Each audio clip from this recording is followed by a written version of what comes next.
اعوذ باللہ من الشیطان الرجیم بسم اللہ الرحمن الرحیم۔ اگر تم سے کوئی پوچھے بتاؤ زندگی کیا ہے، ہتھیلی پر ذرا سی خاک رکھنا اور اڑا دینا۔ ہم سب جانتے ہیں کہ زندگی کتنی عارضی اور اس سے جڑی ہوئی ہر چیز کتنی عارضی ہے، پر کبھی آپ نے اس بات پر غور کیا کہ اس عارضی زندگی کا مقصد کیا ہے؟ ہمارے نظام تعلیم کا سب سے بڑا المیہ یہ ہے کہ ہم علم حاصل کرتے ہیں، ہم ڈگریاں حاصل کرتے ہیں، ہم سیاسی اور سماجی ڈھانچوں کو سمجھتے ہیں، مگر ہم اس بنیادی سوال کا جواب دینے سے قاصر ہے کہ زندگی کا مقصد کیا ہے۔ ہمارا نظام تعلیم ہمیں یہ نہیں سکھاتا کہ ہم کہاں سے آئے ہیں اور ہم یہاں کیوں بھیجے گئے ہیں اور آخرکار ہمیں کہاں جانا ہے۔ آج ہم بطور معاشرہ اس بنیادی شعور سے محروم ہیں اور نتیجہ یہ ہے کہ ہم پڑھے لکھے جاہل پیدا کر رہے ہیں۔ مولانا رومی نے ہم جیسے ذہنی قید میں مبتلا لوگوں کو جھنجھوڑتے ہوئے کہا تھا، باوسعت ارض اللہ برحبس چچسیری، کہ اگر اللہ کی زمین اتنی وسیع ہے تو تم ایک قید خانے میں کیوں بیٹھے ہوئے ہو؟ یا دوسرے لفظوں میں، آپ ایک ایسے قید خانے میں ہیں جس کا دروازہ کھلا ہوا ہے اور اس کے باہر ایک وسیع اور زمین ہے، مگر آپ پھر بھی اس قید خانے میں رہنا پسند کرتی ہیں۔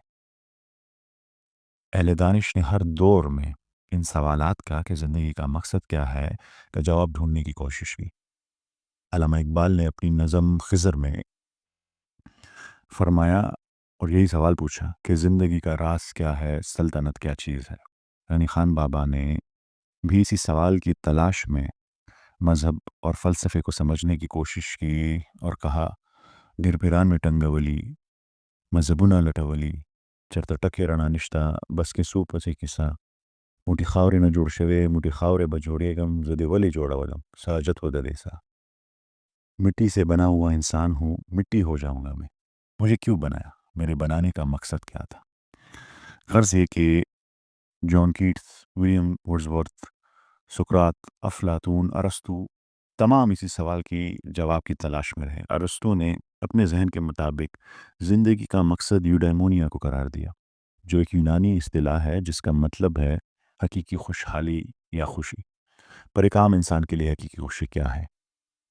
گھر، دولت، پیسہ، محبت، مگر یہ تمام چیزیں بھی تو عارضی ہیں۔ قمر جلال آبادی صاحب نے ایسے لوگوں کو جو ان چیزوں کو زندگی کا مقصد سمجھتے ہیں ایک خوبصورت نظم میں بہترین جواب دیا۔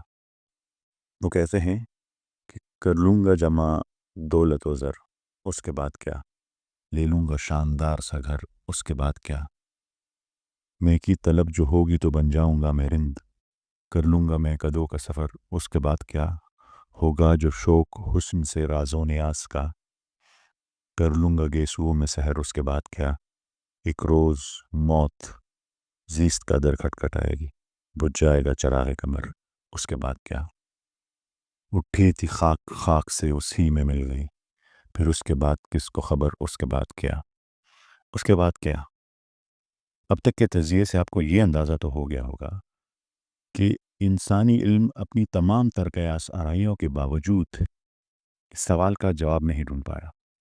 آپ جانتے ہوں گے کہ اس دنیا میں دو طرح کا علم ہے، ایک وہ جو انسان اپنی تگ و دو سے حاصل کرتا ہے جسے ایکوائرڈ نالج کہتے ہیں، اور ایک وہ جو اللہ تعالیٰ کی طرف سے نازل ہوا جسے ریویلڈ نالج کہتے ہیں۔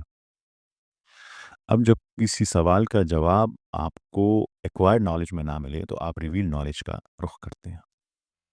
تو آیا کبھی اللہ تعالیٰ سے کسی نے پوچھا کہ انسان کو کیوں بنایا؟ یہ سیریز جو ہم نے شروع کی ہے یہ غور و فکر کے نام سے ہے، اور یہ آج اس کی پہلی کڑی تھی۔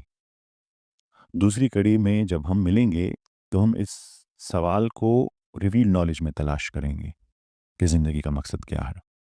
اب سب سے یہ گزارش ہے کہ اس سفر میں ہمارے ساتھی بنیں تاکہ ہم ان بنیادی سوالات کو، زندگی کے مقصد کو سمجھ سکیں اور یہ پیغام دوسروں تک بھی پہنچائیں۔ تب تک کے لیے میں آپ سے اجازت چاہوں گا، ملیں گے اگلی قسط میں۔ اللہ حافظ۔